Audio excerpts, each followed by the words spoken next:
অনেক জায়গায় আলোচনা করতে গেলে বলে হুজুর বুঝে শুনে আলোচনা করবেন, ভুলে যাবেন না এলাকা কার। ওদের কথার সাই শুনে মনে হয় এলাকা ওদের বাবার। আছে না নাই? আছে না নাই? আবার কিছু জায়গায় বলে হুজুর ওয়াজ যা করবেন করবেন, খবরদার রাজনীতির কোনো আলোচনা করবেন। আছে না নাই? আচ্ছা আপনারাই বলেন তোমার বাড়ি কোন জেলা? গাইবান্ধা। গরিব এলাকায় বাড়ি দেখে আমার জেলার নামটা নিতেও কষ্ট হচ্ছে। একটু জোরে বলেন না আমার বাড়ি কোথায়? আপনাদের বাড়ি কোন জেলা? আসছি আমি পাবনা, নাই আমার ভাবনা। হক কথা ছাড়া অন্য কিছু বলা যাবে, তাই না ভাই? তো যত জায়গায় যাই অনেকে বলে হুজুর রাজনীতির কথা বলবো না। আচ্ছা আপনারাই বলেন গাইবান্ধা থেকে পাবনা এসে রাজনীতি করে আমার কোনো লাভ আছে? আগামী নির্বাচনে এলাকার মহিলা মেম্বার পদে দাঁড়ানোর কোনো চান্স আছে? তাহলে আমি কেন এখানে রাজনীতি করব? যদি করাই লাগে নিজের জেলা গাইবান্ধাই করবো। কথা বলেন ঠিক কি না? এর জন্য আপনারা টেনশন মুক্ত থাকবেন। আমি আপনাদের কথার সাথে একমত। আমি বাংলাদেশের রাজনীতি কোনো দলের বক্তা না, আমি রাজনীতি কোনো বক্তব্য দেব না। I will not say any political lot because I am not a leader of any political party. কারণ এখানে সব দলের লোক আছেন, আছে না নাই? এখানে বসে আছেন আওয়ামী লীগ, বিএনপি, জাতীয় পার্টি, জামাত ইসলাম, জাসদ, পার্ষদ, চরমানে, আরশিদ, জানবিকে, ফুরপুরে, হাটহাজারী, ওলামা নিজামাত, তাবলিগ, পাবলিক, ওলামা লীগ, গণতন্ত্র, গণফোরাম, সুসমাজ, বিপ্লবধারা, এলজিবিটি, নাগরিক শক্তি, বিপিএল সোসাইটি, 4 দল, 14 দল, 8 দল, 19 দল, 20 দল, হিন্দুস্তান বিএনএ, বাংলাদেশ কংগ্রেস পর্যন্তই থাক। আবার ভিপি নুরের গণ অধিকার পরিষদ, তৈমুর সাসার, তৃণমূল, বিএনপি, এত দলীয় লোক যেখানে, আমি কি বোকা দলীয় আলোচনা করব? এই দিক থেকে যদি একটা দল লোক গুতা মারে, ওই দিক থেকে আর একটা দলের লোক থানায় টেলিফোন করে আমি হুজুরের অবস্থা ভালো না খারাপ।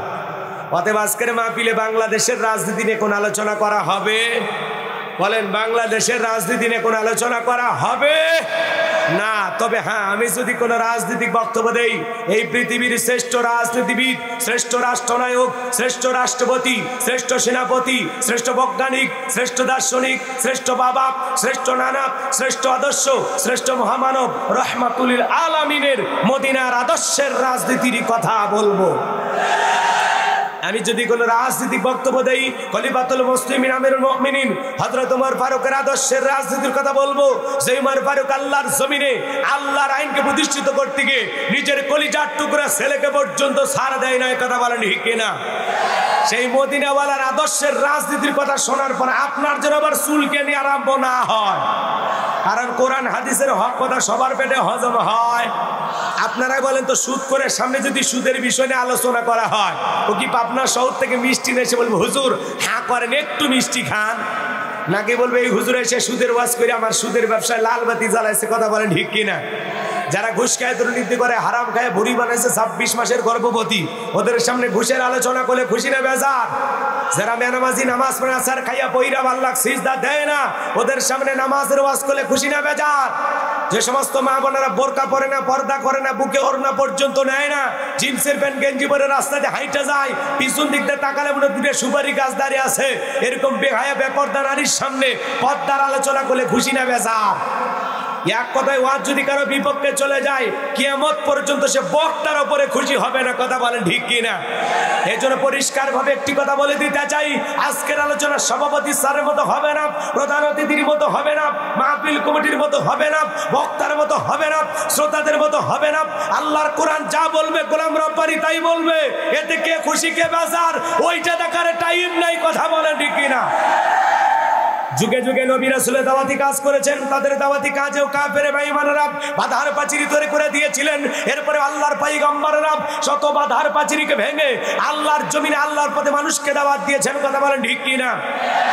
আপনারা আমার প্রিয় নবী কালেমার দাওয়াত দিকে করণের প্রচার করতে গিয়ে মার খেয়েছেন, রক্ত জড়িয়েছেন, দান্দার মোবারক শহীদ হয়ে গেছেন, লোহার টুপি মাথার ভিতরে ঢুকে গেছেন। সাহাবায়ে কেরাম দ্বীনকে প্রতিষ্ঠিত করতে গিয়ে মার খেয়েছেন, রক্ত জড়িয়েছেন, জীবন দিয়েছেন।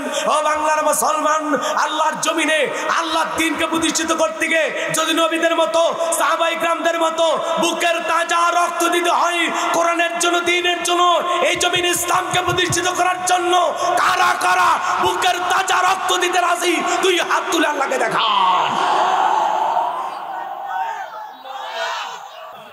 লিখেছেন তাফসীরুল কোরআন মাহফিল।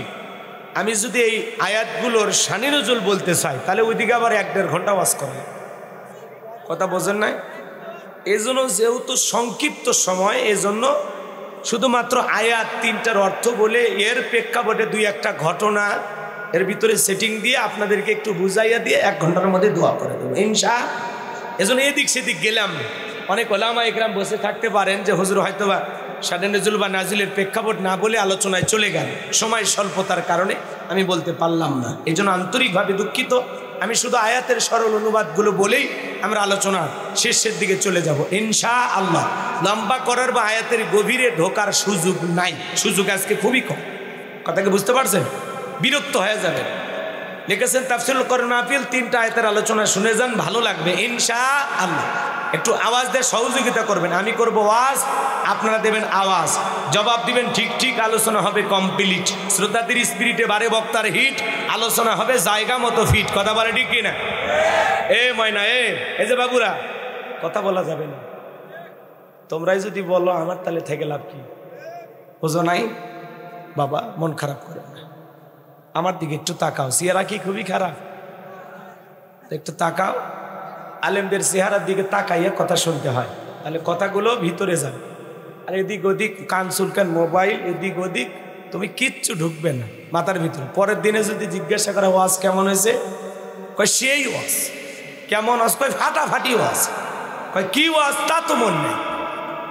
এই যে এত জায়গায় ওয়াজ শুনছেন, মনে আছে? হ্যাঁ, আজকে ওয়াজ করবো সূরা আহজাব থেকে, একটু মনে রাখেন, সূরার নামটা অন্তত মনে রাখেন, ঠিক আছে? পারবেন না ইনশাআল্লাহ? সূরার নাম কি বলছি? আহজাব। বলেন কি নাম? আহজাব। আরো জোরে, জোর হলো না, উঠেই যাবে। 2024 সাল আহজাব। আবার কই নৌক, ওই দলের লোক তো একটু ভালোবাসে, সমস্যা নেই। কথা বোঝেন না? এখন তো মাইক শুরু হয়ে গেছে, বোঝেননি? জিতবে এবার। ঠিক আছে, সমস্যা নেই। যারা জেতার তারা জিতেই যাবে। কথা কোন ঠিক কিনা? আচ্ছা, এদিক খেয়াল করেন, নায়ক নায়িকা সবাই দাঁড়াচ্ছে। সাকিব আল হাসান, সেও বলছে আমি জিতে যাব। আবার ওদের ট্রাক মার্কা কি জনপ্রিয় আপু, মাহিয়া আপু, উনিও জিতে যাবে। কয় আমি ট্রাক পাইছি। বিরোধী দল বলবে তোমার ট্রাক এখন খাদে পড়বে, বলে তোমার ট্রাক এখন টায়ার পাঞ্চার হয়ে যাবে। কয় এগুলো যে বলবে বিরোধী দল বা আমার বিপক্ষের লোকেরা যারা দাঁড়াইছে, কয় এইটাও আমার পোষা। কি চালাক গো মহিলা, দেখছেন? কয় যদি আমার বদনাম করে বলে ট্রাকের টায়ার কি হয়ে গেছে, পাংচার হয়ে গেছে, আবার যদি বলে ট্রাক খাদে পড়বে, কয় এটাও আমার পোষা। আচ্ছা, লজ্জা না থাকলে যা হয় বোঝেননি?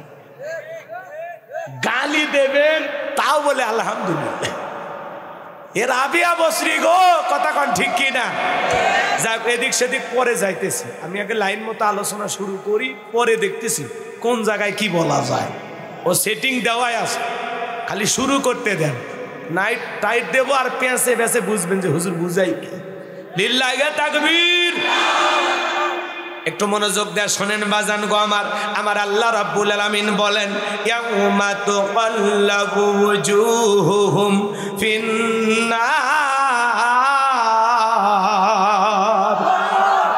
আমার আল্লাহ রাব্বুল আলামিন ডেকে বলেন, সেদিন জাহান্নামের আগুন দিয়া মানুষের চেহারাগুলোকে পুড়িয়ে ওলট পালট করে ফেলে দেওয়া হবে। ইয়াউমা তুকাল্লাবু ওয়ুজুহুহুম ফিন্নার। সেদিন জাহান্নামের আগুন দিয়া মানুষের চেহারাগুলোকে ওলট পালট করে পুড়িয়ে ফেলা হবে। বাজান গো আমার, এত সুন্দর চেহারা, কত দামি সাবান ব্যবহার করলেন, কত শ্যাম্পু ব্যবহার করলেন, চিন্তা করেন বাজান।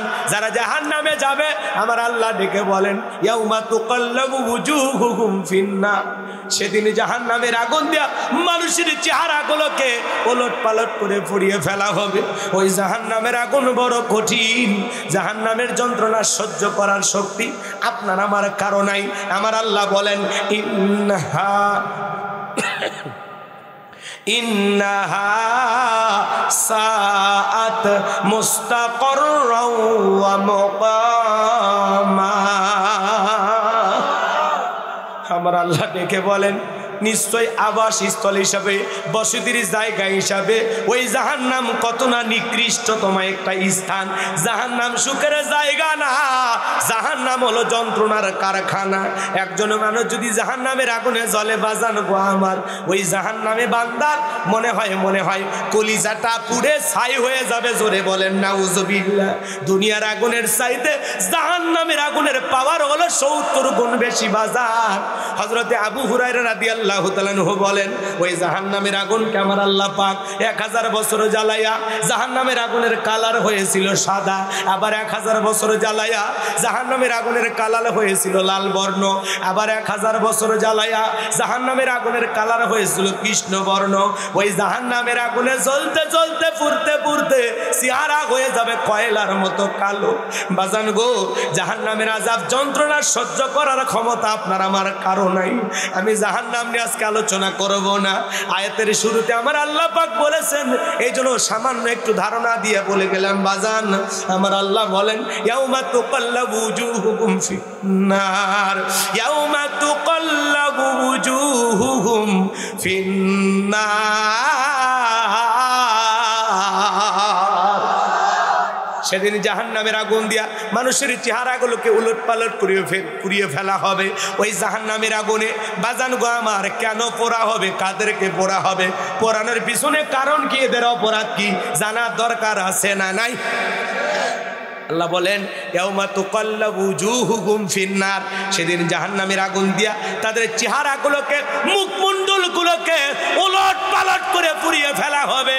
ওই জাহান্নামের আগুনে জ্বলবে যারা, তারা কি বলবে জানেন? ইয়াকুলুনা ইয়া লাইতানা আতা'নাল্লাহা ওয়া আতা'নার রাসূলা। সেদিন তারা বলবে, হায় আফসোস, আমরা যদি দুনিয়াতে আল্লাহকে মানতাম, রাসূলকে মানতাম, তাহলে আমাদেরকে এইভাবে জাহান্নামের আগুনে জ্বলা লাগতো না। কথা বোঝেন? কি বুঝলেন? ওই জাহান্নামের আগুনে যারা জ্বলবে ওরাই বলবে, ইয়াকুলুনা ইয়া লাইতানা আতা'নাল্লাহা ওয়া আতা'নার রাসূলা। হায় আফসোস, আমরা যদি দুনিয়ার জমিনে আল্লাহকে মানতাম, রাসূলকে মানতাম, তাহলে এইভাবে আমাদেরকে জাহান্নামের আগুনে জ্বলা লাগতো। ভালো করে বোঝার চেষ্টা করবেন। ওই জাহান্নামের আগুনে কেন জ্বলবে, কেন তারা জাহান্নামের আগুনে জ্বলতেছে, ভালো করে বোঝেন। এই দুনিয়ার জমিনে কেন তারা আল্লাহ এবং রাসূলকে মানতে পারলেন না, কেন তারা আল্লাহ রাসূলের পথে পরিচালিত হতে পারলেন না, কারা তাদেরকে বারণ করলো, কারা তাদেরকে ভুল পথে পরিচালিত করলো, সেই কথাটাও জানার দরকার আছে না নাই? আয়াতের প্রথমে আল্লাহ বলেন, সেদিন মানুষের মুখমণ্ডলগুলোকে জাহান্নামের আগুন দিয়ে পুড়িয়ে ওলট পালট করে ফেলা হবে। ইয়াউমা তুকাল্লাবু উজুহুকুম ফিন্নার, জাহান্নামের আগুন দিয়ে চেহারাগুলোকে ওলট পালট করে পুড়িয়ে ফেলে দেওয়া হবে। আর ওই যাদেরকে পোড়া হবে, ওই জাহান্নামের যন্ত্রণারা যারা সহ্য করবেন, সেদিন জাহান্নামের আগুনে পুড়তে পুড়তে জ্বলতে জ্বলতে তারা আফসোস করে বলবেন, ইয়াকুলুনা ইয়া লাইতানা আতা'নাল্লাহা ওয়া আতা'নার রাসূলা। হায় আফসোস, আমরা যদি দুনিয়ার জমিনে আল্লাহকে মানতাম, আল্লাহর বিধান মোতাবেক চলতাম, রাসূলকে মানতাম, রাসূলের রেখে যাওয়া সুন্নাহ মোতাবেক চলতাম, আল্লাহর আনুগত্য করতাম, রাসূলের আনুগত্য করতাম, কোরআন সুন্নাহর বিধান মোতাবেক চলতাম, তাহলে এইভাবে আমাকে জাহান্নামের আগুনে পোড়া লাগতো। তাহলে এরা জাহান্নামের আগুনে জ্বলে কেন, কারা ওদেরকে জাহান্নামে পাঠাইলো, সেটা জানার দরকার নাই? আল্লাহ সেইটা পরের আয়াতে বলেন, ওয়াকালু রাব্বানা ইন্না আতা'না সাদাতানা ওয়া কুবারানা ফাদাল্লুনা সাবিলা। সেদিন তারা বলবেন, ওয়াকালু রাব্বানা, হে আমাদের রব, ইন্না আতা'না সাদাতানা ওয়া কুবারানা ফাদাল্লুনা সাবিলা। আমরা দুনিয়াতে নেতাদের কথা মানতাম, বড়দের কথা মানতাম, ওরা আমাদেরকে পথ ভ্রষ্ট করে গোমরাহি বানায়া ভুল পথে পরিচালিত করে মিসগাইড করে আমাদেরকে জাহান্নামে নিয়ে আসছে। কয় ধরনের মানুষ? ওয়াজ আর কি শুনবেন? কি মনে করেন কথা কি গোলাম রব্বানির বাপের? আমার কথা কার? আল্লাহ বলতেছেন সাদাতানা ওয়া কুবারানা ফাদাল্লুনা সাবিলা। সেদিন তারা বলবে আল্লাহ দুনিয়ার জমিনে আমরা নেতাদেরকে মানতাম। কার কথা মানতাম? নেতাদের কথা মতো চলতাম, বড়দের কথা মতো চলতাম, ওরাই আমাদেরকে পথভ্রষ্ট করে গোমরাহি বানাইয়া জাহান্নামে নিয়ে আসছে। তাহলে মানুষকে জাহান্নামে নিয়ে যায় দুই শ্রেণীর মানুষ। কয় শ্রেণীর মানুষ? আপনার অপরাধের কারণে জাহান্নামে যাওয়া ভিন্ন জিনিস, আবার কারো সাথী থেকে জাহান্নামে যাওয়া ভিন্ন জিনিস। কথা বোঝেন নাই? বোঝেন না? তাহলে কিছু লোক নেতাকে অনুসরণ করে নেতার গোলামি করে জাহান্নামে যাবে, কিছু লোক মুরব্বীকে অনুসরণ করে মুরব্বীর অন্ধভক্ত হয়ে জাহান্নামে যাবে। কথা বলেন ঠিক কিনা? এখন এই দুইটা লোকের মুখ উন্মোচন করার দরকার আছে না নাই? কার সাথে থাকতে পারবেন আর কার সাথে থাকতে পারবেন না, কার সাথে চলতে পারবেন কার সাথে চলতে পারবেন না, উভয়ের চরিত্র আপনাদের সামনে প্রকাশ করার দরকার আছে না নাই? এই বিষয়ে যদি ওয়াজ করি আপনাদের কি খারাপ লাগবে? কথা কিন্তু খুবই গুরুত্বপূর্ণ বিষয়। কেউ না কেউ, কাউকে না কাউকে আমরা অনুসরণ করি।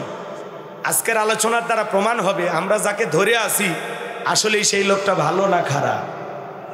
কথা বোঝেন নাই? এই বিষয়টার ওপরে আলোচনা হবে, ভালো করে বুঝবেন। আদর্শ নেতা কারা? কোন নেতার অনুসরণ করলে আপনি জান্নাতে যাবেন আর কোন নেতার অনুসরণ করলে আপনি জাহান্নামে যাবেন? কারা মানুষকে জাহান্নামে নিয়ে যায়, এদের মুখোশ আমি উন্মোচন করার চেষ্টা করব ইনশাআল্লাহ, কোরআন এবং সুন্নাহর দলিল দিয়ে। কথাকে বোঝা গেল? গাল গল্প না, এদিক খেয়াল করেন আমার ভাইয়েরা। এই দুনিয়ার জমিনে আপনাদের উদ্দেশ্য যদি আমি বলতে চাই, তাহলে দুই শ্রেণীর মানুষ মানুষকে জাহান্নামে নিয়ে যাবে। একটা নেতা আর একটা হলো বড় মুরব্বী। কথাকে বোঝা গেল? এখন আমরা কোন নেতার অনুসরণ করব? নেতার চরিত্রটা কেমন হওয়া দরকার? পৃথিবীর সবচাইতে শ্রেষ্ঠ নেতার নাম কি? আরো আসতে কম। অনেকে মুখে মনে হয় কি নিয়ত বেঁধে যে বসে আসে। আচ্ছা, রসুলের নাম যদি আপনি মুখে আনেন সব হবে না গুনাহ? তাহলে কথা বোঝেন না আপনারা? বোঝেন না? রাত বেশি হওয়ার কারণে কি ঘুম আসছে? তাহলে বলেন আপনার আমার, এদিক খেয়াল করেন, আপনার আমার প্রিয় নবীর নাম কি? হযরত মুহাম্মদ মুস্তাফা সাল্লাল্লাহু আলাইহি ওয়াসাল্লাম। তাহলে তিনি হলেন পৃথিবীর শ্রেষ্ঠ নেতা। সুবহানাল্লাহ বলবেন না? তাহলে আমরা কি বলি? আমার নেতা, তোমার নেতা। যারা মুখ খোলে না, কি মতলব? কি স্বীকার করতে সমস্যা? এটা জান্নাতের বাগান, এখানে আমরা কোনো দলের লোক নাই। আমরা সবাই কোরআন প্রেমিক, রসুল প্রেমিক। যা হবে কোরআন এবং সুন্নাহর আলোকে হবে। বাইরে যে আপনি গলা ফাটার নেতার নামে আমার আপত্তি নাই, অন্তত প্যান্ডেলে রসুলের নামে দুই একবার স্লোগান দেন। আমার নেতা, তোমার নেতা বিশ্বনবী মোস্তফা। না জবান খুলে বলবেন, পারবেন তো ইনশাল্লাহ? যে মুখ খোলে না রসুলের সুপারিশ তার ভাগ্যে জুটবে না। মুখ খোলেন না কেন? রসুলের নাম বলতে কষ্ট হয়? হ্যাঁ, নেতার নাম বলে মুখে ফেনা তোলেন, সেলাইন করা লাগে আপনার। আর রসুলের নাম নিতে মনে চায় না। কপাল পরা উম্মত রসুলের। কথা কোন ঠিক কিনা? আমার নেতা, তোমার নেতা, আমার নেতা, তোমার নেতা বিশ্বনবী মুস্তাফা। আমার নেতা, তোমার নেতা মনে থাকবে। রসুল হলেন পৃথিবীর সবচাইতে শ্রেষ্ঠ নেতা। সুবহানাল্লাহ বলেন। রসুলের চাইতে সুপার কোয়ালিটির মহামানব আল্লাহর জমিনে আর দ্বিতীয় জন নাই। যে রসুলের চরিত্রের সার্টিফিকেট আল্লাহ আসমান থেকে দিয়ে বলেন ওয়া ইন্নাকা লাআলা খুলুকিন আযীম।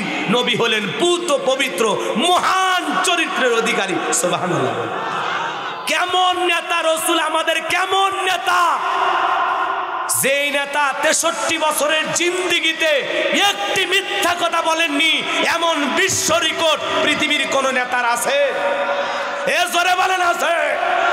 63 বছরের জিন্দেগিতে একটি মিথ্যা কথা বলেননি মুহাম্মদ রাসূলুল্লাহ সাল্লাল্লাহু আলাইহি ওয়াসাল্লাম। আর আমরা পৃথিবীর জমিনে তাকায় দেখি নেতা সকালবেলা মিথ্যা কথা বলে নাস্তা করে। দুপুরবেলা লাঞ্চ করে মিথ্যা বইলা, রাতে ডিনার করে মিথ্যা বইলা, ভরা পেটও মিথ্যা, খালি পেটও মিথ্যা। সকালে বলে এই কথা বলেছেন নেতা, বিকেলে পাল্টি মারে। আছে না নাই? ভরা পেটও মিথ্যা, খালি পেটও মিথ্যা, মিথ্যার গ্রাস। ওদের মিথ্যা বলার এই ধরন এমন খারাপ হয়ে গেছে, এখন মিথ্যা বলতে বলতে চেহারাটাই বেঁকা হয়ে গেছে। কথা বলে না কেন?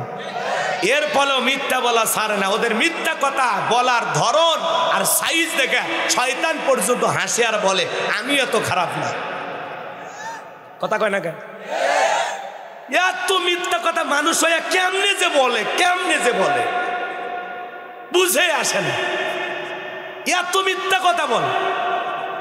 আপনাদের পাবনায় তো অবশ্য কেউ মিথ্যা কথা বলে না, কারণ যারা মিথ্যা বলে সব মানসিক হাসপাতালে থাকে। কি কন? পাগলেরা সত্য কথা বলে, কথা কয় না। পাগলেরা কি বলে? সত্য কথা বলে। পাগল তো পাগলই না। ওইদিকে যাইন না, গেলে আবার খবর আছে। আমারে বুঝাইন না, আমি যেটা বলতেছে একটু মনোযোগ দিয়ে শোনেন। যদি সত্যিকারের পাগল হয় কপাল ভালো, ওইদিকে আমি যাব না, আপনাদেরকে কষ্ট দেব না। কথা বললে কথা পেছে যাবে। কথা কি বোঝা গেল? আমি যে কথাটা বলতেছি এদিক খেয়াল করেন বাজান গো আমার। তাহলে বলেন তো, মিথ্যা বলবেন না সত্য বলবেন? ওয়াকুলু কাউলান সাদীদা, সত্য কথা বলা লাগবে, সদা সর্বদাই সত্য বলতে হবে। মুসলমান কোনোদিন মিথ্যাবাদী হতে পারে? মুসলমান কোনোদিন তার জবান দিয়ে, জিহ্বা দিয়ে মিথ্যা কথা বের করতে পারে? মুসলমান হবে সত্যবাদী। যা বলবেন, বাপের বেটা হলে সত্য বলেন, সত্য বলেন। কথা কোন ঠিক কিনা? আপনি মিথ্যা বলেন কেন? সত্য বলেন। রাগ করেছেন? চলেন সামনের দিকে যাই। যে কথা বলতে চাচ্ছিলাম এদিক খেয়াল করেন। তাহলে পৃথিবীর সবচাইতে শ্রেষ্ঠ নেতার নাম কি? হযরত মুহাম্মদ মুস্তাফা সাল্লাল্লাহু আলাইহি সাল্লাম। তিনি কেমন নেতা ছিলেন যদি পুরোটা আলোচনা করা হয়, এরকম 2টা মাহফিল দিয়াও শেষ হবে না। ঘন্টার পর ঘন্টা চলে যাবে। রসুলের সব কোয়ালিটি নিয়ে আলোচনা করা সম্ভব হবে না। রসুল কেমন নেতা, নেতা হিসেবে তিনি কেমন ছিলেন, কয়টা ঘটনা বলবো? বললে তো রাতের পর রাত চলে যাবে, বলা শেষ হবে না। 2টা ঘটনা, ছোট্ট সংক্ষিপ্ত 2 মিনিটে 2টা ঘটনা বলে আমি অন্য দিকে চলে যাব। কষ্ট হবে আপনাদের? আমার ভাইয়েরা, বিশ্বনবী মক্কা বিজয়ের পরে নবীজি কেমন পৃথিবীর শ্রেষ্ঠ নেতা, ভালো করে কথাগুলো শুনবেন বাজান। নবীজি মক্কা বিজয়ের পর সাহাবা ইকরামদেরকে ডেকে বলেন, আমার সাহাবীরা উসমান ইবনে তালহাকে আমার কাছে নিয়ে আসো। উসমান ইবনে তালহাকে নবীজি যখন মক্কা নগরীতে ছিলেন, খানায় কাবার চাবি কাফেরা যার দায়িত্বে দিয়েছিলেন, আমার নবী যখন ওসমান ইবনে তালহাকে বলেছিলেন, ওসমান ইবনে তালহা রে, খানায় কাবার চাবিটা একটু খুলে দাও, আমি ভিতরে গিয়ে আমার আল্লাহকে একটু সিজদা দেব। ওসমান ইবনে তালহা বলে, কাফেরদের নির্দেশ, আপনার জন্য খানায় কাবার দরজা খোলা যাবে না। আমার নবী ডেকে বলে, ওসমান ইবনে তালহা রে, একবার দরজাটা খুলে দাও, আমি ভিতরে গিয়ে আমার আল্লাহকে সিজদা দেব। ওসমান ইবনে তালহা দরজা খুললেন না। মক্কা বিজয়ের পরে সেই ওসমান ইবনে তালহাকে নবী খুঁজতেছেন, যে ওসমান ইবনে তালহা মক্কায় থাকা অবস্থায় খানায় কাবার দরজা রাসূলের জন্য খুলে দিত না। এখন মক্কা বিজয়ের পরে মক্কার পাওয়ার ক্ষমতা রাসূলের হাতে। আল্লাহু আকবার বলেন। এবার নবী সেই ব্যক্তিকে তালাশ করতেছেন যে রাসূলের জন্য খানায় কাবার তালা খুলে দিত না, ভিতরে ঢুকে রাসূলকে সিজদা দিতে দিত না। আমার ভাইয়েরা,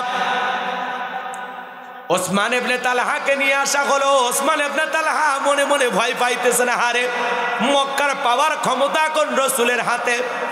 আমি রাসূল মক্কায় থাকা অবস্থায় খানায় কাবার দরজা খুলে দেই নাই, মনে হয় সেই দিনের প্রতিশোধ আজকে রাসূল গ্রহণ করবে। আজকেই মনে হয় জীবনের শেষ দিন। এই কথা ভেবে কষ্ট পাইতে পাইতে মনের ভিতরে ব্যথা নিয়ে রাসূলের সামনে হাজির হয়ে গেলেন। আমার নবীজি ডেকে বলে, ওসমান ইবনে তালহা, খানায় কাবার চাবি তুমি আমার জন্য খুলে দাও নাই, সেজন্য আমি তোমাকে ডাকি নাই। মক্কা বিজয়ের পর আমি আবারও সেই খানায় কাবার চাবির দায়িত্বটা তোমার হাতেই দিতে চাই, বলুন সুবহানাল্লাহ। নবীজি মক্কা বিজয়ের পর ওসমান ইবনে তালহার হাতে ওই খানায় কাবার চাবির দায়িত্বটা দিলেন। এই দায়িত্বটা পাওয়ার পথে ওসমান ইবনে তালহা রাদিয়াল্লাহু তাআলা আনহু তখনও মুসলমান হন নাই। যখন দেখলেন যে রসুলের এইরকম আচরণ, ওসমান ইবনে তালহা ডেকে বলে, নবী গো, মনে মনে ভেবেছিলাম আমি কতদিন আপনাকে ওই দরজা খুলে দেই নাই, খানায় কাবার ভিতরে নামাজ আদায় করতে দেই নাই, আজকে মনে হয় সেই দিনের প্রতিশোধ গ্রহণ করবেন। যেহেতু মক্কার পাওয়ার ক্ষমতা আপনার হাতে, ইশারা দিলে আমার জীবনটা চলে যাবে। কিন্তু নবী, আপনি আমাকে ধমক দিলেন না, আমাকে রাগান্বিত হয়ে কোনো কথা শোনাইলেন না। ও নবী, এত ক্ষমতা পাওয়ার পরেও আমাকে বিন্দু পরিমাণ কথার দ্বারা কোনো কষ্ট দিলেন না। কাফেররাও খানায় কাবার চাবির দায়িত্ব আমার হাতে দিয়েছিল, আপনিও দায়িত্ব দিলেন। ও নবী, আমি আর অন্য ধর্মে থাকতে চাই না, আমি কালেমা পড়ে মুসলমান হতে চাই। মানুষকে ভালোবাসা দিয়ে কাছে ডাকতে হয়, ঘৃণা করলে হবে না। কথা বলেন ঠিক কিনা? রাগ করতেছেন মনে হয়? বন্দুকের লল দিয়ে জানা হয়, মুখের কথার দ্বারা, ভালো আচরণের দ্বারা তার চাইতে বেশি পাওয়া যায়। কথা বলেন ঠিক কিনা? যুদ্ধ করে রাজ্য জয় করা যায়, মানুষের মন পাওয়া যায় না। কথা বলেন না কেন? রাগ করতেছেন মনে হয়? তাহলে রসুল আমাদেরকে কি আদর্শ শিখাইলেন? মানুষকে ভালোবেসে কাছে টানতে হয়, মানুষকে ক্ষমা করতে হয়। আমরা ক্ষমা করি না, শাস্তি দিতে ভালোবাসি। কথা বলেন না কেন? আপনার দোয়া করে দেব ভাই, দোয়া করব, একটু আমারে বলার সুযোগ দেন। কষ্ট করে নিয়ে আসছেন আপনারা, আমিও আসছি। আমার ভাইয়েরা, এরপরে লম্বা হবে, লম্বা করব না, সংক্ষিপ্ত আরেকটি ঘটনা আপনাদেরকে বলে দিয়ে যায়। এই আলোচনা সবাই করে, আমিও করলাম, মন খারাপ করবেন না। মসজিদের ভিতরে একজন পেশাব করে, ওমর ফারুক আর বিশ্বনবী তাকায় আছেন। ওমর ফারুক ডেকে বলেন, নবী গো, এই ইহুদির এত বড় সাহস, মসজিদে পেশাব করে, আপনি শুধুমাত্র অনুমতি দেন, তরবারিটা বের করে এমন এক কোপ মারব, জীবনে কোনোদিন আর পেশাব লাগবে না। আবার নবী বলে, ওমর, ওর কাজ ওকে করতে দাও। রসুল ছিলেন পৃথিবীর শ্রেষ্ঠ ডাক্তার, সুবহানাল্লাহ বলেন। একজন মানুষ, আজকের বৈজ্ঞানিকেরা গবেষণা করেছেন, যারা গবেষক আছেন তারা গবেষণা করে দেখেছেন, একটা মানুষ পেশাব করতে গেছে, তাকে যদি ধমক দেওয়া হয় আর সে অর্ধেকটা পেশাব করেছে, অর্ধেকটা ভিতরে আটকে থাকে, এর কারণে তার দেহে বড় বড় রোগ হওয়ার সম্ভাবনা থাকে। আল্লাহু আকবার বলেন। হযরত ওমর ফারুক ডেকে বলেন, নবী দেখেন, সারাদিন মনে হয় পেশাব করে নেয়, জমায়ে রাখছে, পেশাব করে মসজিদটা মেকে ফেলে দিল, আপনি অনুমতি দেন, এমন এক কোপ মারবো, জীবন আর পেশাব লাগবে না। রসুল বলে, ওমর ঠান্ডা হও, আমি আসি তো। আল্লাহু আকবার বলেন। এইবার ইহুদির পেশাব করা শেষ হয়ে গেল। নবীজি বিশ্ব নবী, কেমন নবী পাইছি গো বাজান, কেমন তার গুণাবলী, কেমন তার কোয়ালিটি, কেমন তার আখলাক, কেমন তার ব্যবহার। ইহুদির কাছে গেলেন, যা বলে, শোনো, তোমরা যেখানে ইবাদত করো, তোমাদের উপাসালয়, সেখানে যায় যদি কেউ পেশাব করে কি করবা? ইহুদি তরবারি উঁচু করে বলে, নবী গো, তার মধ্যে আমার মধ্যে ফয়সালা করবে এই তরবারি। আমার নবী ডেকে বলে, আজকে যে জায়গায় দাঁড়িয়ে পেশাব করেছো, এই জায়গায় আমি ইবাদত করি, আমরা আল্লাহকে সিজদা দিই, আর কোনোদিন এই জায়গায় তুমি পেশাব করবা না।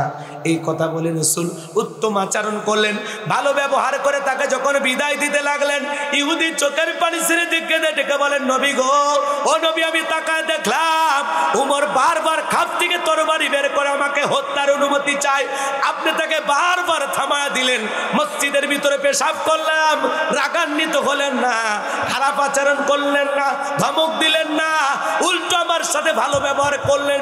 যেই ধর্মের নেতার ব্যবহার এত সুন্দর, আমি আর অন্য ধর্মে থাকতে চাই না, আমি আর ইহুদি থেকে বাড়িতে যেতে চাই না, আপনি আমার কালেমা পড়ে মুসলমান বানায়া দেন।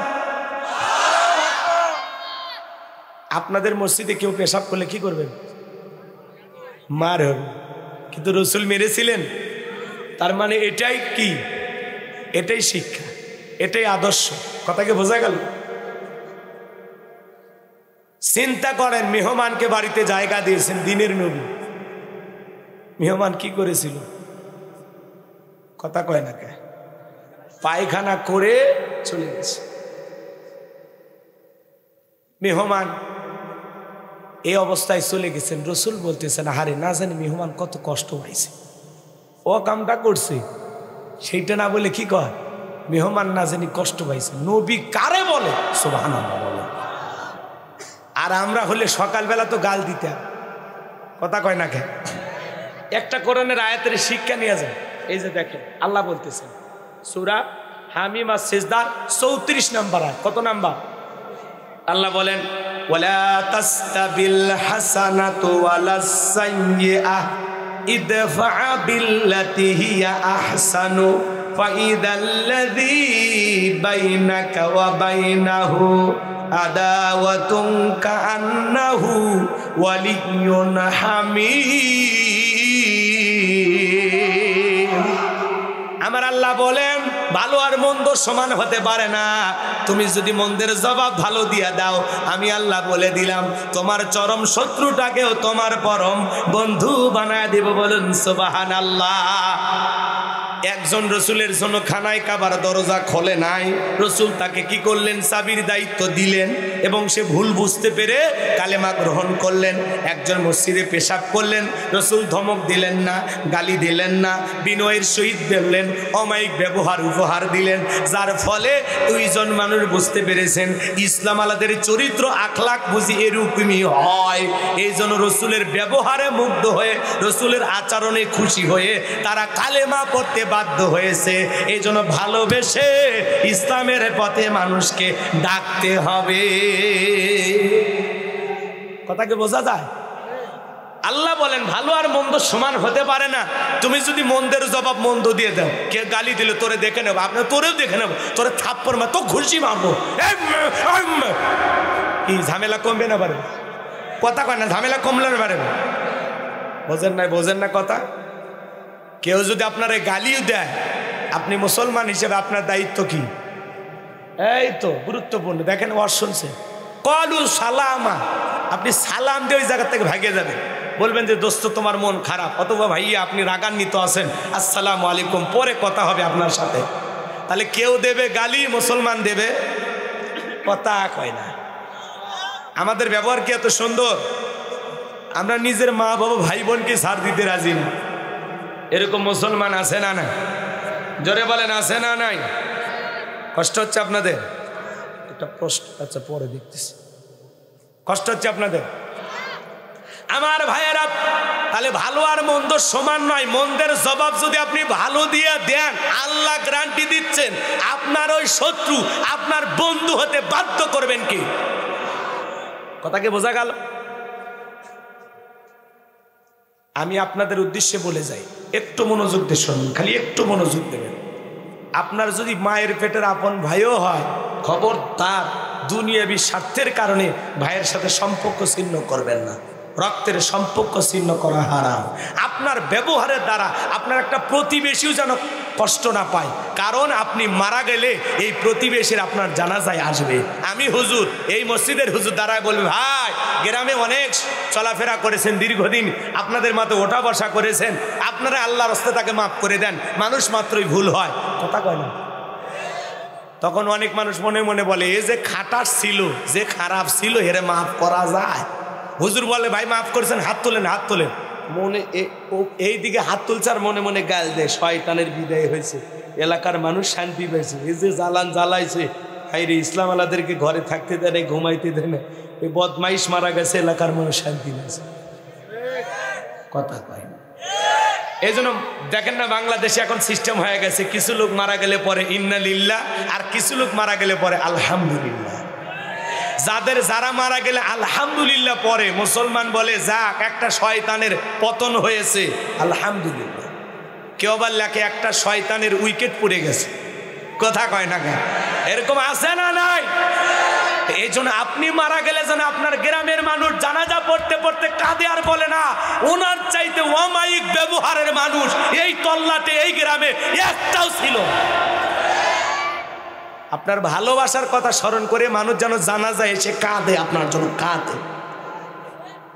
এরকম যেন না বলে যে এলাকা একটা খবিস ছিল, শয়তানের বন্ধু ছিল, ওর বিদায় হয়েছে, এটা যেন না বলে। নেতা হিসেবে কেমন ছিলেন, এই ঘটনাগুলো যদি আমি আরো বলতে চাই, রাত অনেক লম্বা হবে, আমি এত কথা আজকে বলবো না।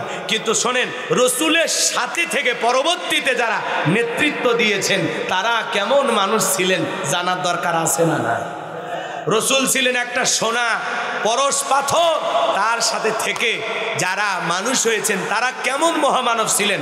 রসুলের ইন্তিকালের পরে ইসলামের খলিফা হিসেবে, ইসলামের 1 নাম্বার খলিফা কি নাম? হযরত আবু বকর সিদ্দিক রাদিয়াল্লাহু তাআলা আনহু। তার জীবনী থেকে 2-1টা কথা বলবো, কষ্ট হবে না তো? এই যে চাচা মিয়া, 2টা বাচ্চা, নিজেদের ওয়াদাটা ঠিক রাখেন। আমার শুধু অনুরোধ এতটুকু, নিজের ওয়াদাটা ঠিক রাখবেন। আমার ভাইয়েরা, যে কথা বলতে চাচ্ছিলাম, নবীজির ইন্তিকালের পরে ইসলামের 1 নাম্বার খলিফা আবু বকর সিদ্দিক রাদিয়াল্লাহু তাআলা আনহু, তিনি যখন খলিফার দায়িত্ব পালন করতেছেন বাজান, জীবন দশায় তিনি 4টি ঈদের রাত পেয়েছিলেন, 2 বছর 3 মাস। এর কিছু সময় ক্ষমতায় ছিলেন হযরত আবু বকর সিদ্দিক রাদিয়াল্লাহু তাআলা আনহু। মসজিদে নববীতে ঈদের দিনে সাহাবায়ে কিরাম সালাত আদায় করে চলে গেলেন। ঈদের রাত্রিতে হযরত আবু বকর সিদ্দিক সিজদা দিয়ে চোখের পানি ছেড়ে দিয়ে কাঁদেন আর আল্লাহর কাছে দোয়া করে বলেন, আল্লাহ, আগামী কালকে ঈদ হবে, কার বাড়িতে খাবার আছে, কার বাড়িতে খাবার নাই আমি তো জানি না। আল্লাহ গো, আমি দোয়া করি আমার জনপদের সকল মানুষের ঘরে ঘরে ঈদের আনন্দ ছড়িয়ে দাও, তারা যেন মিলেমিশে ঈদ উদযাপন করতে পারে। তাহলে বোঝেন, ইসলামের 1 নাম্বার খলিফা জনগণের কল্যাণ কামনা করে, তাদের মঙ্গল কামনা করে সিজদা দিয়ে চোখের পানি ছেড়ে দিয়ে দোয়া করেন কার কাছে? আর আমরা সমাজে এমনও নেতা দেখি ঈদের আগে বিদেশে যায় মার্কেট করার জন্য। এ কথা কন নাকি আপনারা? আছে না? আছে না? আর হযরত আবু বকর সিদ্দিক রাদিয়াল্লাহু তাআলা আনহু জনগণের কল্যাণ কামনা করে আল্লাহর কাছে দোয়া করতেছেন। নেতা যদি ভালো হয়, জনগণের কল্যাণ কামনা করে দোয়া করে। কথা কোন ঠিক কিনা? ওই যে বাদশাহ হারুনুর রশিদের নাম আপনারা শুনেছেন, শোনেন নাই? বাদশাহ হারুনুর রশিদ তিনি যখন ক্ষমতায় ছিলেন ভাইয়েরা আমার, তো তিনি প্রত্যেক মাসে এলাকার জনপদের যারা বৃদ্ধ মানুষ এদেরকে মাসে মাসে আটা দিতেন। আটা বোঝেন না আমার ভাইয়েরা? এক বৃদ্ধ নারী চিন্তা করলেন, বাদশাহ প্রতি মাসে আমার আটা দেয়, ঠিক আছে, এই আটাগুলো মোটা, আমার খাইতে বড় কষ্ট হয়, বাদশার দরবারে একটু নালিশ নিয়ে যাব। এই কথা ভেবে বুড়ি মহিলা বাদশার দরবারে হাজির হয়ে গেল। বাজানো গো আমার, এইবার বুড়ি মহিলা বাদশার দরবারে আসার পর তাকায়া দেখেন একজন পুরুষ মানুষ বাড়ির বারান্দা ঝাড়ে দেয়, ছোট্ট একটা বাচ্চা খেলা করে, আর একজন মহিলা আটা চালে। বুড়ি তাকায়া দেখে ওর বাড়ির আটার চাইতে এই বাড়ির আটারও বেশি মোটা মনে হয়। এইবার জিজ্ঞাসা করলেন বাড়ির বারান্দা ঝাড় দেয় লোকটাকে, বলে ওইটাই তো বাদশাহ হারুনুর রশিদ। বুড়ি খুশি হয়ে গেল, রাজ্যের এত বড় নেতা বাড়ির বারান্দা ঝাড়ে দেয়। রসুল যেই তরবারিতে যুদ্ধ করতেন ওই তরবারিতে তরকারি কেটে সহযোগিতা করতেন। আমরা খালি শুনি স্ত্রীর কাজে সহযোগিতা করা রসুলের সুন্নত, কিন্তু কাজে কর্মে জিরো। কথা কয় না? জীবনে কোনোদিন বইয়ের কাজে সহযোগিতা করেছেন? করেন। মাঝে মাঝে বউকে বলবেন, এ বিবি, আজকে যত পুরাতন কাপড় আছে সব দাও, সব কাপড় ধুইয়ে পরিষ্কার করে দাও। বউ যদি ভালো হয় বলবে, সোনা স্বামী, যা বলছো কলজে ঠান্ডা হয়ে গেছে, আমি যতদিন বেঁচে আছি তোমার কাপড় ধোয়া লাগবে না। কথা কন। আর বউ যদি বেজার থাকে তখন বলবে, আজকে তোরে ভাগে পাইছি, তুই থাম। এই কথা বইলা ঘরে দুয়ারে বাক্সেতে যত পুরাতন কাপড় আছে সব দিয়ে বলবে, দেখ কাপড় ধোয়ার মজা কি হারে হারে পেয়ে। কথা কন ঠিক কিনা? আমার ভাইরা লম্বা হবে, লম্বা করব না। বুড়ি মহিলা জিজ্ঞাসা করে, ওই যে ছোট্ট বাচ্চা খেলা করে কে? ওইটা বলে বাদশাহ হারুনুর রশিদের সন্তান। মহিলা আটা চালকে, ওইটা বাদশাহ হারুনুর রশিদের একজন স্ত্রী। বুড়ি মহিলা মনে মনে বলে আল্লাহ, যেই বাদশাহ এত ভালো, নিজেও মোটা আটা খায়, জনগণকে মোটা আটা খাওয়ায়, এমন বাদশার বিরুদ্ধে অভিযোগ দেওয়ার কোনো জায়গা নাই। কথা বলেন ঠিক কিনা? আর আমরা তাকায় দেখি ওরা খাই চাইনিজ ফ্রাই, কাবাব, তেহেরি, নিহেরি, বিরিয়ানি, কত দামি দামি খাবার, আর জনগণ ডাস্টবিনের খাবার কুড়া খায়। এমনও দৃশ্য আছে না? না, অভাব অনটনে চোখের পানি ছেড়ে দিয়ে গরিব কান্না করে।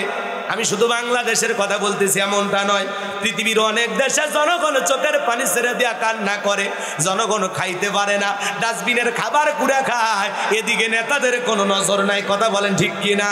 এমন অবস্থা হয় বাজার, একটা মহিলা খাবার না পেয়ে নিজের সতীত্ব বিক্রি করে, 200-500 টাকার বিনিময়ে বিক্রি করে নিজের খাবার, নিজের পেটের ভাতটা রোজগার করে। আমরা তাদের নাম দিলাম যৌনকর্মী। কথা কয় না? ওদের বেঁচে থাকার অধিকার নিশ্চিত করার দরকার আছে না নাই? কথা বলেন না কেন? এই জন্য জমিনে যখন ইসলাম প্রতিষ্ঠিত হবে তখনই কেবলমাত্র প্রত্যেকটা মানুষ নিরাপদে থাকবে। কথা বলেন ঠিক কিনা? তাছাড়া কেউ খাবে কেউ খাবে না, এটাই চলবে এটাই চলবে। কথা কন ঠিক কিনা? চলেন বাজান সামনের দিকে যায়। যে কথা বলতে চাচ্ছিলাম, এইবার বুড়ি মহিলা কোনো অভিযোগ না দিয়ে বাড়িতে চলে গেল। বাদশাহ হারুন রশিদ তাহাজ্জুদের নামাজ পড়ে এলাকায় একটু ঘোরাঘুরি করতেন, মানুষের খোঁজ খবর নেওয়ার জন্য চেষ্টা করতেন। এইবার বাদশাহ হারুন রশিদ ঘুরতে ঘুরতে দিনের বেলায় যে বুড়ি বাদশার বাড়িতে, রাতের বেলায় বাদশাহ সেই বুড়ির বাড়িতে। এইবার বাজান গো আমার, নেতাও তাহাজ্জুদ পড়ে, জনগণও তাহাজ্জুদ পড়ে, বুড়িও তাহাজ্জুদ পড়ে, আল্লাহর কাছে দোয়া করে বলে, আল্লাহ আমার রাজ্যের বাদশাহ হারুন রশিদ এত ভালো নেতা যে নিজেও মোটাটা খায়, আমাদেরকে মোটাটা খাওয়ায়, এমন বাদশার বিরুদ্ধে অভিযোগ দেওয়ার কোনো জায়গা নাই। আল্লাহু আকবার বলেন। আল্লাহ গো আমার বাদশাহ হারুন রশিদের নেতার হায়াত আপনি বাড়াইয়া দেন। নেতা যদি ভালো হয় জনগণ হাত তুলে বলে, আল্লাহ নেতার হায়াত বাড়াইয়া দাও। আর নেতা যদি জালেম হয় জনগণ হাত তুলে বলে, আল্লাহ ওই জালেমদের হাত থেকে আমাদেরকে বাঁচাও।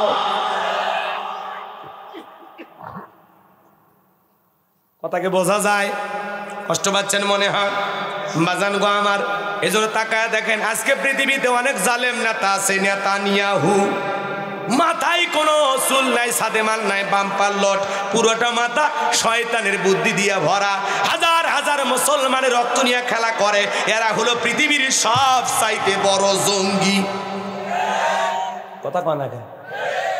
ফিলিস্তিনিতে যে হামলা চালায়, প্যালেস্টাইনে মুসলমানদেরকে হত্যা করে, এজন্য প্যালেস্টাইন মুসলমানদের সহযোগিতা করার জন্য হয়তোবা আমরা সরাসরি যুদ্ধে অংশগ্রহণ করতে পারবো না, কিন্তু ইসরায়েলি পণ্য যত আছে সব বয়কট করতে হবে।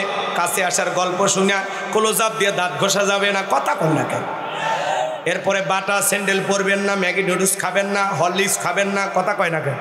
ক্লিয়ার শ্যাম্পু ব্যবহার করবেন না, লাক্স সাবান ব্যবহার করবেন না, ডাব শ্যাম্পু সাবান ব্যবহার করবেন না। ইউনিলিভারের যত পণ্য বাজারে পাওয়া যায় একটাও যেন মুসলমানের ঘরে না যায়। আপনি ওটা কোকোকোলা, পেপসি এগুলো কিনতেছেন না, আপনি এগুলো কিনে মুসলমানকে মারার জন্য বোমা তৈরি করার কাজে অর্থ যোগান দিচ্ছেন। আপনার এই টাকা দিয়া মুসলমানকে বোমা বানায়া দুনিয়ার জমিন থেকে বিদায় করে দেবে। এই জন্য ওদের ডিউ যা আছে, ওদের যত প্রোডাক্ট, একটা করে নাম বলবো, কতগুলো নাম, এদের অনেকগুলো পণ্য, হুইল, ঋণ এগুলো ব্যবহার করবেন না। এগুলোর বিকল্প যেগুলো দেশি পণ্য সেগুলো ব্যবহার করেন। কথা কয় না? ইসরায়েলি পণ্য বয়কট করার দরকার আছে না নাই? আমরা তো যুদ্ধে যেতে পারবো না, তাদের জন্য দোয়া আর এই ইসরায়েলি পণ্য। শোনেন, অর্থনৈতিকভাবে তাদেরকে যদি ধ্বংস করা যায় কয়দিন যুদ্ধ চালাবে? কথা কয় না কেন? ও অর্থই যদি যোগান না থাকে যুদ্ধ চালাইতে পারবে? বোমা কেনার, অস্ত্র কেনার, সরঞ্জাম কেনার যদি টাকা অর্থ না থাকে তাহলে কি হবে? এই জন্য বাংলাদেশের প্রত্যেকটা মুসলমানের ঘরে ঘরে কিন্তু এগুলো পণ্য আছে, আছে না নাই? আজ থেকে শপথ গ্রহণ করেন, যদি ওরা মাংনাও দেয়, ফ্রিও দেয়, বোঝেন তো নাকি কন? একটা কিনলে 9টা ফ্রি দেয়। মাঝে মাঝে দেখবেন ওদের ব্যবসা যখন মন্দা চলে তখন বলে একটি কিনলি 2টি ফ্রি, আজই চলে আসুন। কথা কয় না? যাওয়া যাবে। কারা কারা ইসরায়েলি পণ্য আজ থেকে বয়কট করবেন? হাত তুলে দেখান তো। চেষ্টা করবো কি বেটা, 100% চেষ্টা করা লাগবে। ইনশাআল্লাহ কবুল করেন, জোরে বলেন আমিন। হাত নামান আমার ভাইয়েরা। যে কথা বলতে চাচ্ছিলাম বাজান গো আমার, নেতা যদি ভালো হয় জনগণ হাত তুলে নেতারা হায়াত কামনা করে। কথা বলেন ঠিক না? আর নেতা যদি খারাপ হয় জনগণ কেঁদে কেঁদে বলে, আল্লাহ এই জালেমদেরকে কি আজরাইল চোখে দেখে না? কথা কন না কেন? আফসোস করে মানুষ বলে এত মানুষ মরে, এরা মরে না। তার মানে এত দুঃখ কষ্ট মানুষের মনের ভিতরে। কথা কন ঠিক কিনা? আমার ভাইরা সামনের দিকে যায়, যে কথা বলতে চাচ্ছিলাম, এইবার বুড়ি মহিলা দোয়া করে বলে, আল্লাহ বাদশাহ হারুন রশিদের একটা ছেলে সন্তান দেখলাম, সে যেন অকাল মৃত্যুবরণ করে, তাড়াতাড়ি মারা যায়। কি বলছে? বাদশার ছেলেটা যেন তাড়াতাড়ি মারা যায়। এইবার বুড়ি মহিলা দোয়া করে বলে, আল্লাহ আমার রাজ্যের যত মুয়াজ্জিম আছে সবাই যেন তাড়াতাড়ি মারা যায়। বাদশা চমকে উঠছে, বুড়ি রে, তোর 1 নাম্বার দোয়া ভালো, আমার হায়াত কামনা করলি, আমার ছেলে মারা যাওয়ার দোয়া কেন করলি? আরে দেশের মুয়াজ্জিম মারা যাওয়ার দোয়া কেন করলি? আগামী কালকে আমার দরবারে নিয়ে যায় তোরে জিজ্ঞাসা করব বুড়ি মহিলা এই দোয়াগুলো কেন করছে। আপনারা কি শুনবেন? কারা কারা শুনবেন একটু হাত তোলেন। লিল্লাহে তাকবীর। হাত নামান। এইবার বাজান গো আমার, হযরত আবু বকর সিদ্দিক জনগণের কল্যাণ কামনা করে বাড়িতে চলে গেলেন। প্রিয়তম স্ত্রী ডেকে বলে, স্বামী আগামী কালকে ঈদ হবে, কই ভালো খাবার, সন্তানদের জন্য কই ভালো পোশাক। হযরত আবু বকর ডেকে বলে, বিবি রে, যেই রাজ্যের নেতা এখনো জানতে পারে নাই কোন জনগণের বাড়িতে খাবার আছে, কার বাড়িতে খাবার নাই, সেই নেতার বাড়িতে এত ঈদের আনন্দ করার কোনো প্রয়োজন নাই। কথা বলেন ঠিক কিনা? আর নেতা বিশেষ বিশেষ বিশেষ বিশেষ বিশেষ বিশেষ দিনে ওর বাড়ি লাইটিং করে সাজায় আর বলে বিদ্যুৎ সাশ্রয়ী হন। তো বিদ্যুৎ সাশ্রয়ী, তোর বাড়িতে তো লাইট জ্বলে কে? কথা কন না কেন? নেতার বাড়ির সামনে বিশাল বড় ছবি দিয়ে লেখা আছে অমুক নেতা সেরাকালি বদনা তুলতুল খান। এ কথা কন না আপনারা? আছে না? আছে না? রাগ করতেছেন মনে হয়। সামনের দিকে যায় ঘটনা আর বুঝবেন বাজান যে কথা বলতে চাচ্ছিলাম। আমার ভাইরা, ঈদের আনন্দে নেতার বাড়ি লাইটিং করা থাকে, আর হযরত আবু বকর কি কথা বলতেছেন জানেন? জনগণ কার বাড়িতে খাবার আছে, কার বাড়িতে খাবার নাই, এই কথা আমি এখনো জানি না। বিদায় আমার বাড়িতে এত ঈদের আনন্দ করার কোনো প্রয়োজন নাই। চিৎকার মেরে বলুন আল্লাহু আকবার। এইবার বিবি ঘরের ভিতরে ঢুকলেন, কিছু জব বাটা খেজুর একটা ছোট্ট বস্তার ভিতরে টোকলা বেঁধে স্বামীর হাতে দিলেন। হযরত আবু বকরকে ডেকে বলেন, স্বামী এগুলো কোথাও বিক্রি করে হলেও সন্তানদের জন্য ভালো খাবার আর পোশাকের ব্যবস্থা করেন। হযরত আবু বকর ওই খাবারের ছোট্ট বস্তাটা নিয়ে যায় অর্থমন্ত্রী আসলাম, বাইতুল মাল দায়িত্বে যিনি আছেন, আসলামকে ডেকে বলে, আসলাম এখান থেকে কিছু টোকলা বেঁধে বেঁধে এখনো তালিকা অনুযায়ী যে সমস্ত গরিবের বাড়িতে খাবার পৌঁছায় নাই, এই মুহূর্তে এই খাবার থেকে তাদের বাড়িতে বাড়িতে খাবারগুলো বন্টন করো। বলেন আল্লাহু আকবার। নেতা কারে বলে? নিজের বাড়ির খাবার নিয়ে যায় জনগণের মুখে তুলে দেয়। চিৎকার মেরে বলুন সুবহানাল্লাহ। আর পৃথিবীতে এমন নেতা আছে জনগণের মুখের খাবার নিজে খাইয়া খায়। দোয়া করবো নাকি?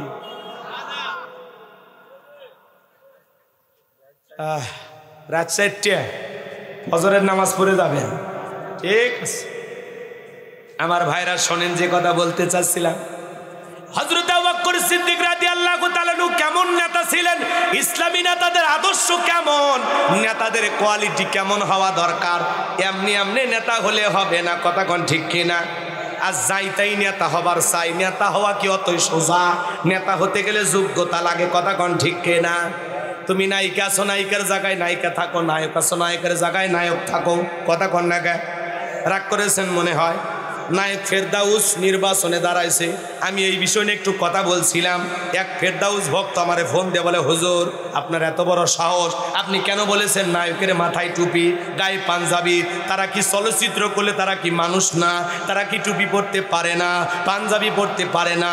তারা কি মসজিদে ঢুকতে পারে না? আমি বললাম, দুলা ভাই আমি তো তা বলি নাই, আমি বলেছি এই টুপি মৌসুমি টুপি, এই টুপি নির্বাচনে জনগণকে ব্ল্যাকমেল করে ভোট নেওয়ার টুপি। এর আগে তো টুপি দেখলাম না। এর আগে যে নামাজ পড়েন আপনি কেমনে জানলেন? কথা কয় না। নির্বাচনের আগে নেতার মাথায় টুপি, মুখে দাড়ি, গায়ে লম্বা পাঞ্জাবি, দেখে বোঝা যায় এটা সম্পূর্ণ জনগণের সাথে। বোঝেন তো? বোঝেন তো? এমন কায়দায় চেহারা সুরত নিয়ে হাজির হয়, মনে হয় আসমান থেকে জিবরাইলের খালাতো ভাই হাজির হয়েছে, কথা কোন ঠিক কিনা? নির্বাচনের আগে মাথায় টুপি, মুখে দাড়ি, গায়ে লম্বা পাঞ্জাবি আইসা জনগণের সামনে হাজির হয়। আবার যখন নেতা নির্বাচিত হয় মাথায় টুপি থাকে না, গায়ে পাঞ্জাবি থাকে না, তখন প্যান্ট শার্ট পরে ঘরে। তাহলে ওই সময় টুপি পরলেন, বাকি 5 বছর কেন পাঞ্জাবি টুপি পরলেন না? এই জন্য আমরা বলি নির্বাচনের আগে মাথায় টুপি দিয়া জনগণের সামনে ভোট চায় যারা, এরাই হলো আসল ধর্ম ব্যবসায়ী। কথা কন না কে? এতদিন তো বললেন না, এখন পড়েন কেন? হ্যাঁ, আমরা যে মুসলমান, টুপি দাড়ি আর ইসলামের 2-1টা কথা বলে আমরা কাবু হয়ে যাই। আমাদের ইমোশনাল নিয়ে ওরা খেলা করে। কথা কন ঠিক কিনা?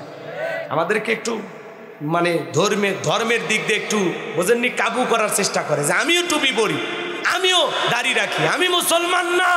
আপনারা বিশ্বাস করেন? কথা কয় না। রাগ করেছেন? এতদিন চলচ্চিত্রে অভিনয় করলেন, কেউ তো কোনো কিছু বলে নাই। আজকে হঠাৎ করে নায়ক হতে চাই এমপি, নায়িকা হতে চাই এমপি, গায়িকা হতে চাই এমপি। তাহলে যারা সারা জীবন রাজনীতি করলো, জীবন যৌবন সব রাজনীতির পিছনে ব্যয় করলো, তাদের অবস্থা কি হবে? কথা কয় না কেন?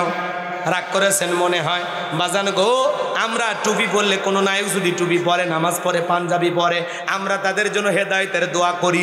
আল্লাহ পাক যেন তাকে হেদায়েতের পথে কবুল করেন, সিরাতাল মুস্তাকিমের পথে কবুল করেন। আল্লাহ যেন বাকি জীবন নেক আমল করে কাটানোর তৌফিক দান করেন, তওবা করে গুনার পথ থেকে ফিরে আসার তৌফিক দান করেন। জোরে বলেন আমিন। মসজিদে টুপিও দেবেন, আবার যায় স্বপ্নকে চেপে ধরে ছবিও করবেন, তা তো হবে না। টুপি যেহেতু পরছেন আর খোলা যাবে না। কথা কয় না? টুপি পরে আপনি আল্লাহওয়ালা দাবি করতেছেন না, আপনি ভালো হয়ে গেছেন। জুমার নামাজে এসে বক্তৃতা দিতেছেন, আপনারা আমার দিকে দেখবেন। জি দেখবো। আপনার রেজানার কোনো সিনেমায় না দেখা যায়। কথা কয় না কেন? এখন আমরা নায়ককে নিয়ে একটু কথা বলেছি, আমারে দেয় হুমকি, হুজুর সাবধান হয়ে যান, এ সমস্ত কথা বলবেন না। নায়ক যদি এমপি হয় আপনার কি সমস্যা? আমার ভাই আমার কোনো সমস্যা নেই। সমস্যা কার সেটা জনগণ ভালোই বোঝে। কথা কন ঠিক কিনা? এই জন্য আমাদের নায়ক পছন্দ হয়, নায়িকা পছন্দ হয়, আল্লাহওয়ালা মানুষ নির্বাচনে দাঁড়াইলে ওদেরকে পছন্দ হয় না। কথা কন ঠিক কিনা? কোনো ভালো মানুষ, দাড়ি টুপিওয়ালা, আল্লাহওয়ালা, ইমাম, মুয়াজ্জিম অথবা কোনো আলেম যদি দাঁড়ায়, ভোট পায় 9টা আর ওরা পায় 9000। এই জন্য আমরা ভালো মানুষকে দাম দেই না। কথা কন ঠিক কিনা? রাগ কইরেন না যান, এই কথাগুলো আমি একটুই ফোন দিয়ে হুমকি দেন, হুমকি দিয়ে কোনো লাভ হবে না, মানুষকে বুঝাইতে হবে। কথা বলে ঠিক কিনা? নায়ক এমপি হলে চলচ্চিত্রের উন্নয়ন হবে, এদেশের মুসলমানের কোনো লাভ হবে না। কথা বলে ঠিক কিনা? নায়িকা এমপি হলে নাচ গান অশ্লীলতা বেড়ে যাবে, শিল্পী এমপি হলে গান বাজনা বেড়ে যাবে, মুসলমানের 4 পয়সা লাভ হবে না। কথা বলেন ঠিক কিনা? গান বাজনা জায়েজ না হারাম? নাটক সিনেমা জায়েজ না হারাম? তাহলে আপনি কি হারাম পথে যারা পাপের কাজ চালু করবে তাদের নেতৃত্ব দিয়ে লাভ আছে? আজকে সমস্ত নায়ক নায়িকা মিলে ফেরদাউসকে সংবর্ধনা দিয়ে বলতেছে, আপনি একটু এমপি হলে চলচ্চিত্রের দিকটা দেখবেন, যাতে বেশি বেশি সিনেমা হল চালু হয়। কথা কয় না? তাহলে আমি মুসলমান হিসেবে প্রতিবাদ করার দরকার আছে না নাই? আল্লাহ আমাদেরকে সঠিক বুঝ দান করুন। জোরে বলুন আমিন। হক কথা বলা লাগবে, মানুষকে সচেতন করার জন্য এই কথাগুলো আমাদের বলা জরুরি। কথা বলেন ঠিক কি না? আমার ভাইয়েরা কষ্ট মনের মধ্যে নেবেন না। যে কথা বলতে চাচ্ছিলাম বাজান, ইসলামী নেতা কেমন, তাদের আদর্শ কেমন হওয়া দরকার।